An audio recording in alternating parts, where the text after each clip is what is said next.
कि वहां भागवत की कथा होगी, वहां पे भगवान की कथा होगी। आप भैया खड़े होकर इन बच्चों को बाहर हटा दो ना, आप इनको बाहर हटा दीजिए आप एक बारी। ये बच्चों को सबको आप इनको तो हटा दिया करिए जब आपके सामने शोर मचाते हैं। जाइए पंडित इनको सबको हटाइए, इनको आप हटाओ सबको, इनको बोले या फिर कोई जिनके बच्चे हैं वो अपने पास बैठाएं। नहीं, जिनके उनको बैठाएं, लेकिन बच्चों को बाहर निकालिए। जाइए आप सबको हटाइए, इनको सबको भेजिए। ना सुनते हैं, खड़े जाओ बच्चे अपने, खड़िए यहाँ से खड़े हो जाओ सब लोग खड़े हो जाइए, अपने आप खड़े हो जाइए सब लोग, खड़े हुए यहाँ से पहले निकालो उनको, खड़े उनको सबको निकालिए, पहले हटाइए इनको बाहर।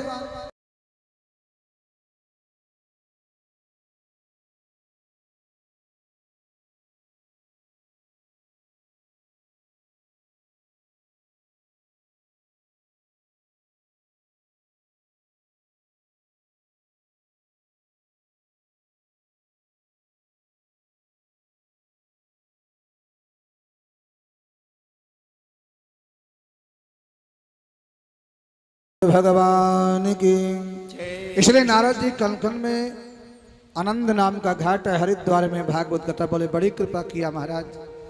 और वहां पे कथा का जो है निश्चित किया गया, भक्ति महारानी का आवाहन किया गया और देव ऋषि नारद बीणा बजाते हुए सर्वत्र जो है प्रचार करने चले गए। 3 आसन डाले हैं, एक भक्ति के लिए, एक ज्ञान के लिए, एक वैराग के लिए, एक स्वयं आसन डाल करके बैठ गए।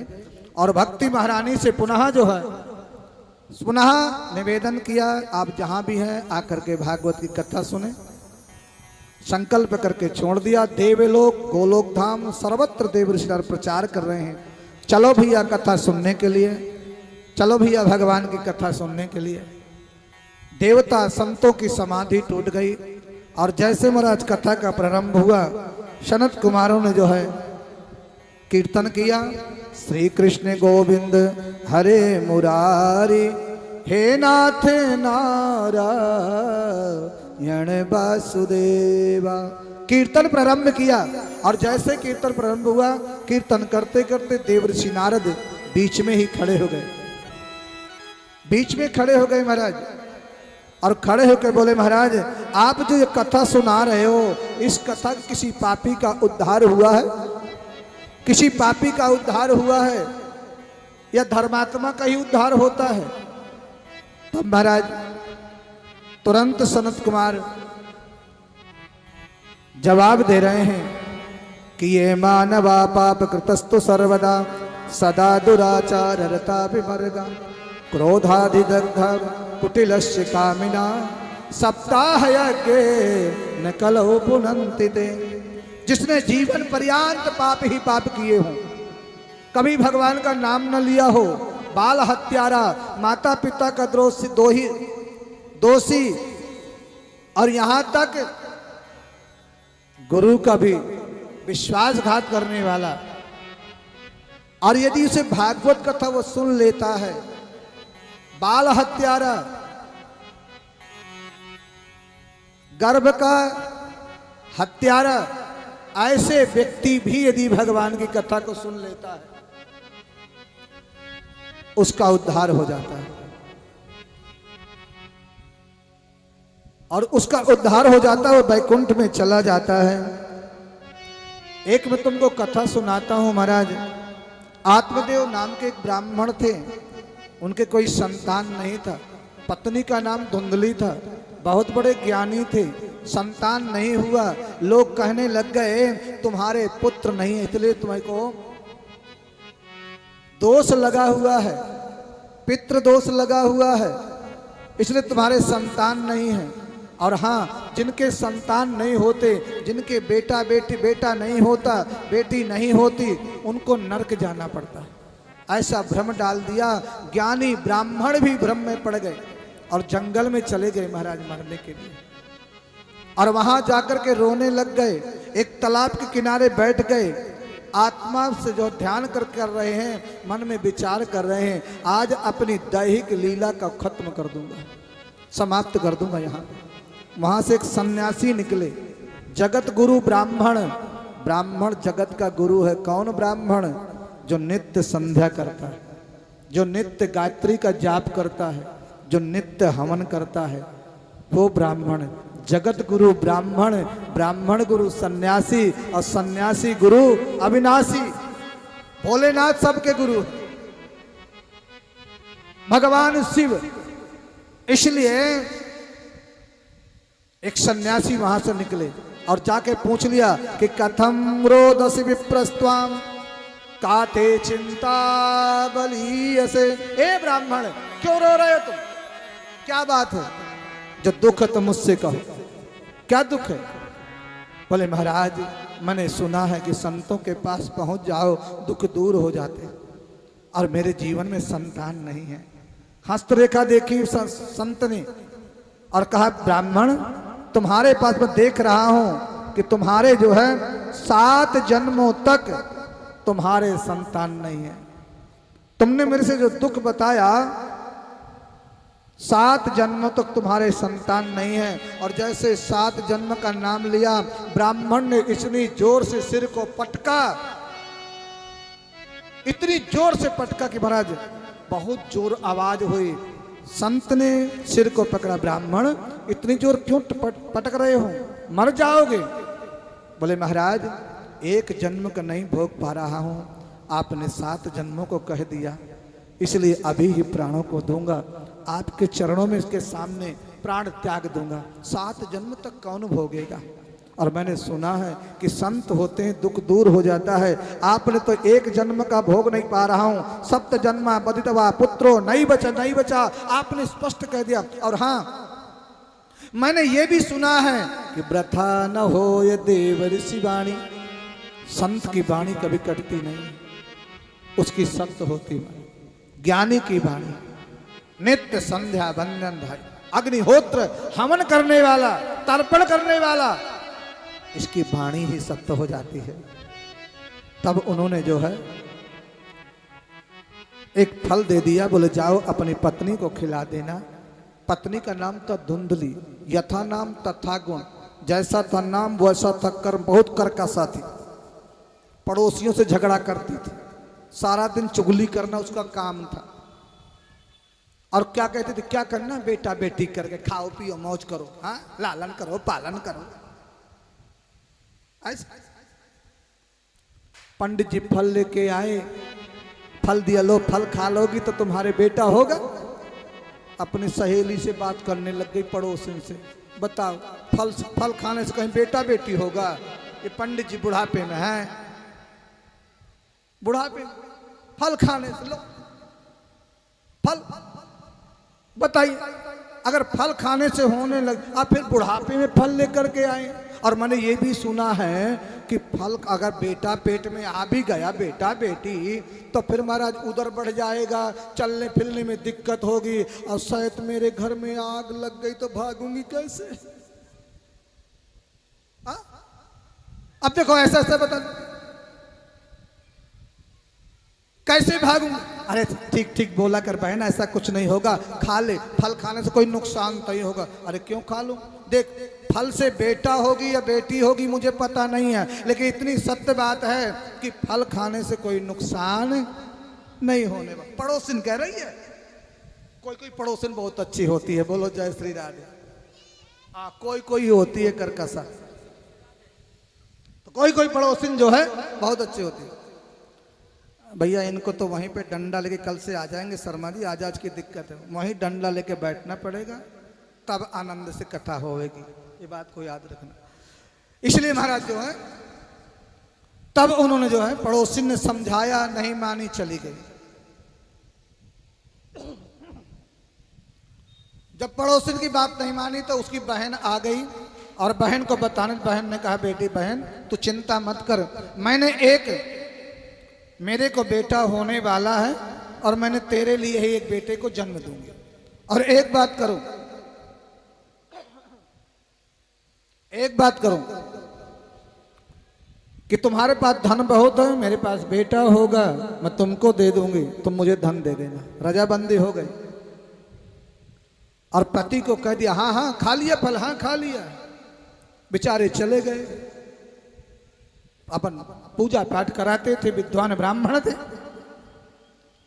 कुछ दिन के बाद है तो कह दिया बेटा हुआ है, झूठ बोल दिया, उधार बेटा ले लिया और वो जो फल था गौ माता को खिला दिया। पति से झूठ नहीं बोलना चाहिए, भगवान से झूठ नहीं, गुरु से झूठ नहीं बोलना चाहिए, संत से झूठ नहीं बोलना चाहिए। झूठ बोल दिया, उधार संतान ले लिया, गौ माता को खिला दिया। और जब वो बेटा ले लिया तो कह दिया मेरे को बेटा हुआ, नाम रखा धुंधकारी। 3 महीने बाद गौ के बेटा हुआ, पूरा शरीर मनुष्य का, लेकिन कान गौ के। कान कैसे थे? गौ के। वृथा न हो ये देव ऋषि वाणी, संत ने फल दिया था। भागवत कथा में झोली भरने के बाद बेटा बेटी को फल, भागवत से 5 फल दिए जाते हैं और हर साल हम भरते हैं झोली। पहले पिछले साल तो शिव महापुराण हुई थी और भागवत कथा में अलीपुर में भी हमने सैकड़ों की झोली ठाकुर जी ने भरी है और उनकी जो मनोकामना पूरी होती है। एक दिन पहले, इस साल भी लास्ट वाले दिन झोली भरेंगे ठाकुर जी कृपा से, नहीं जिनके एक कामना के लिए, अनेक के लिए नहीं, एक कामना का, कोई भी कामना, संतान की कामना, मकान की कामना, जो भी कामना होती है एक कामना के लिए, और जिसको आवश्यकता होती है तो उसको झोली भागवत भगवान कृपा करते हैं। आवश्यकता, लालच बल नहीं, लोभ बस नहीं, जिसको भाव होता है तो ठाकुर जी कृपा करते हैं, भागवत जी कृपा करते हैं ठाकुर। और मैंने कहा था कि ठाकुर जी अपने जरूर लेकर के आया करो और उनको जो है यदि घर ले जाओ तो सुबह अभिषेक के लिए लेके आओ। सुबह यहाँ पे 8 बजे से ठाकुर जी का अभिषेक होगा, नित्य हवन होगा, कल से प्रारंभ होगा ठाकुर जी का अभिषेक। और नित्य हवन में, ये भगवान का घर है, ये साक्षात वृंदावन धाम है, इसलिए पहले धो करके सुंदर सजा करके बनाया जाता है। तब उन्होंने जो है उधार ले लिया, बता दिया, उसका नाम रखा धुंधकारी। गौ के बेटे को नाम रखा गोकर्ण। भागवत में लिखा है गोकर्ण पंडितो ज्ञानी धुंधकारी महाखला। तब देखिए जो गौ का पुत्र था वो बहुत बड़ा ज्ञानी बना क्योंकि संत ने फल दिया था, और जो उधार बालक लिए था वो बहुत बड़ा पापी बना। एक बना विख्यात और एक बना कुख्यात। क्या हुआ? एक तो विख्यात हुआ और एक कुख्यात हुआ। इसलिए ये धुंधकारी बहुत बड़ा पापी हुआ। अंत में इसको जो छोटे बच्चों को मारता, गौ हत्यारा, बाल हत्यारा, माता पिता को भी वध करने वाला, माँ को मारने वाला, अंत में माता पितापन चले गए। वैश्याओं के पास जाता, जुआ खेलता, सुरा पान करता। जब उसकी 5 वैश्याओं ने जब मृत्यु हुई, प्रेत बन गया।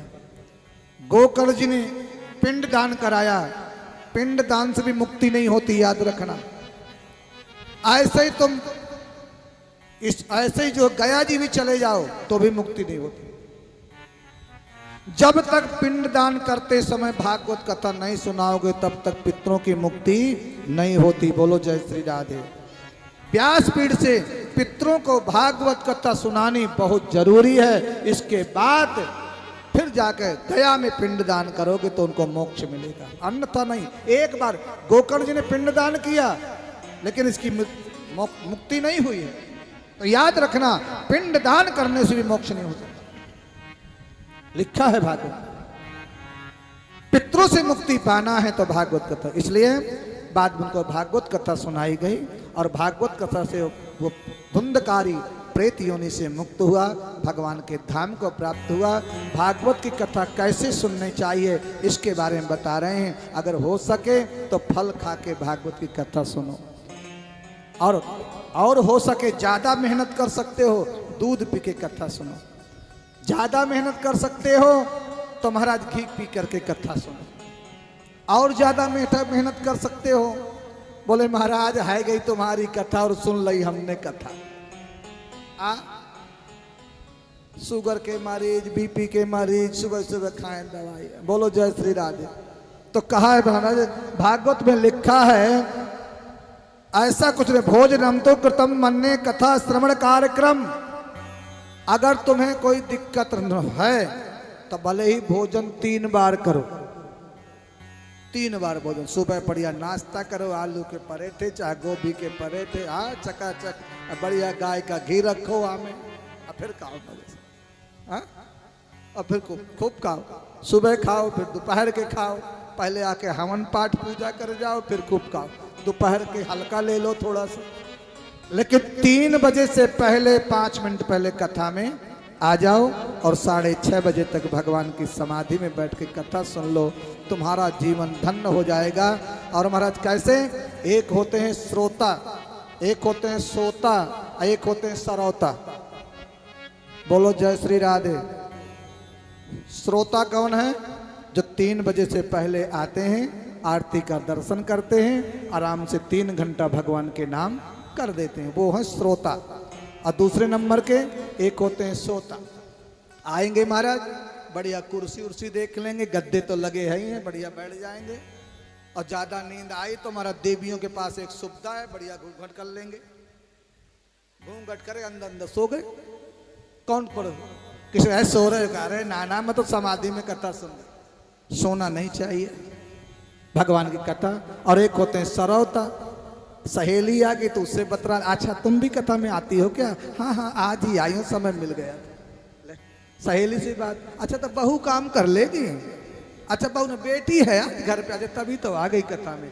अब 50 बातें करेगी, न कथा सुनेगी न सुनने देगी। बोलो जय श्री राधे। ये होते हैं सरौता, अपनी कथा दूसरे से करता रहे, सुपारी काटता रहता है। इसलिए कथा में करना है तो कीर्तन, केवल भगवान के सामने नाचना है, ताली बजाना है, कीर्तन करना है, बाकी भजन करते रहना है। तो आज की कथा को यहीं पर विश्राम देते हैं। कल बहुत सुंदर अद्भुत कथा होगी, उस कथा को आप लोग कल से समय को याद रखना।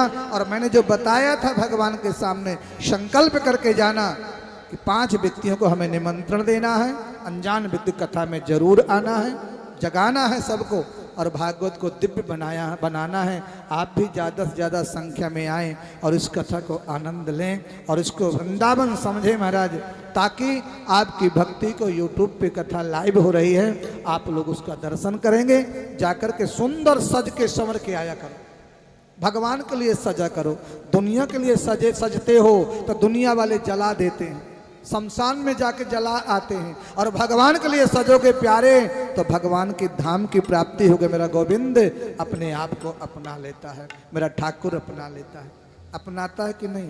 ताली बजाओ तो थोड़ा जोर से बजाओ, कंजूसी अच्छी नहीं लगती, तो भगवान अपना लेता है। इसलिए आइए सभी लोग एक छोटा सा भजन गाते हुए और फिर आरती करेंगे। और कल लोग समय को आप याद रखिएगा। वृंदावन में हुक्म चले बरसाने वाली का, मेरा श्याम दीवाना गे उस राधा प्यारे का, मेरा श्याम दीवाना गे उस राधा प्यारे का।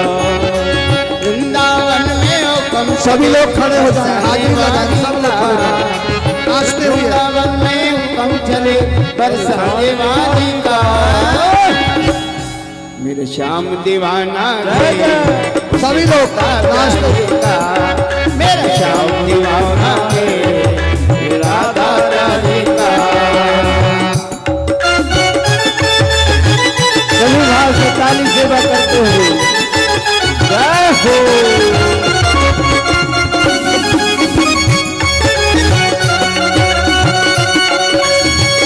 कभी डाली डाली पर, कभी पत्ते पत्ते पर, कभी डाली डाली पर, कभी पत्ते पत्ते पर, राज राधे का चलता गाँव के हर चप्पे पर, राज राधे का चलता गाँव के हर चप्पे पर, चारों तरफ गंगा बजता शुभ दुलारी का, तरफ गंगा बजता शुभ दुलारी का।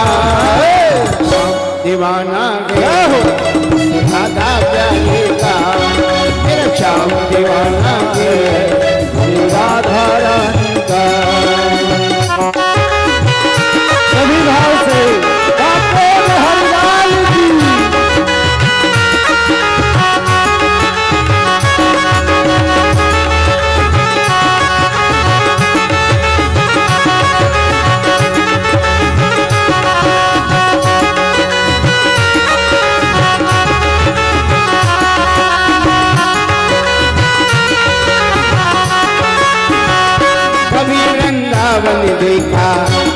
कभी मथुरा में देखा, कभी वृंदावन देखा, कभी मथुरा में देखा, कभी दिल्ली में देखा, कभी गोकुल में देखा, कभी गोकुल में देखा, कभी यमुना तट देखा, नाम बदल के रख डाला कृष्ण मुरारी का, नाम बदल के रख डाला कृष्ण मुरारी का।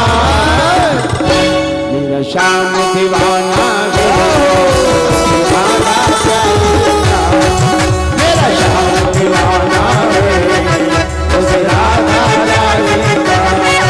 बोलो राधे राधे राधे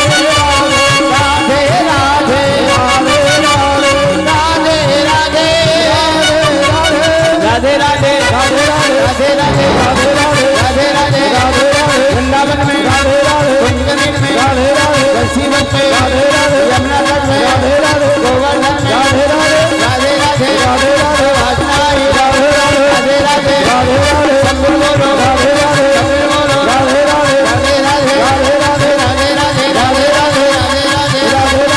जय जय श्री राधे, जय जय श्री राधे। आज हमारे आज प्रातःकाल के जो मुख्य यजमान थे, बोलिए जय श्री राधे, एक बार जोर से बोलिए जय श्री राधे।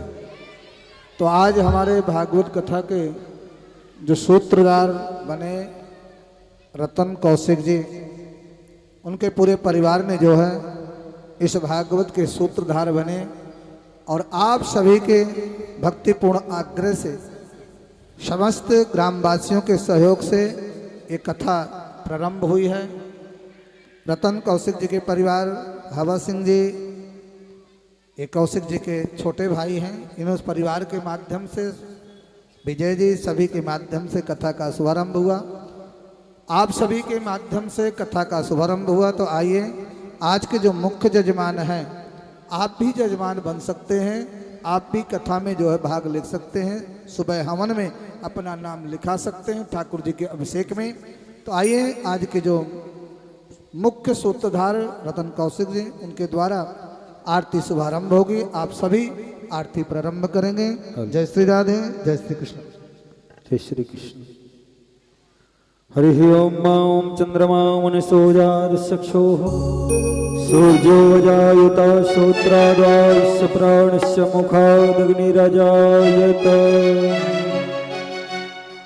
बांके बिहारी तेरी आरती गाऊं, श्री बांके बिहारी तेरी आरती गाऊं, आरती गाऊं प्यारे तुमको मनाऊं, आरती गाऊं प्यारे तुमको मनाऊं, बांके बिहारी तेरी आरती गाऊं, श्री बांके बिहारी तेरी आरती गाऊं, और उनको तेरे शीश पे सो गए, और मुकुट तेरे शीश पे सो गए, प्यारे बंसी मेरो मन मोगे, प्यारी बंसी मेरो मन मोहे, वाह बंसी में बल बन जाऊं, माँ के बिहारी तेरी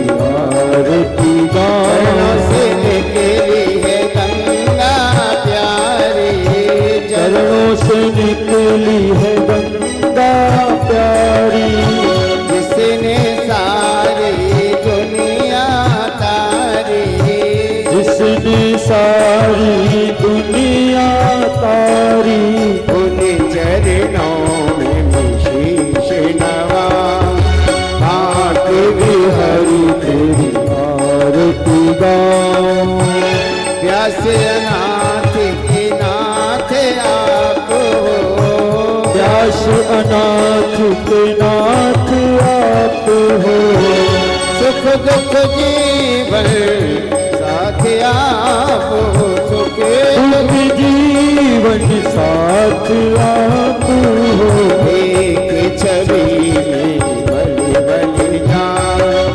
आके बिहारी तेरी आरती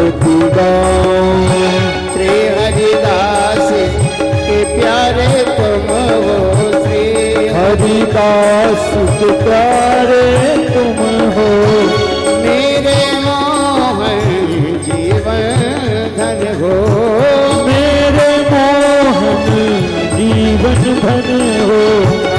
मेरे मोहन जीवन धन हो। मेरे मोहन जीवन धन हो। या छब प्रेम तुम्हारे बन जाओ।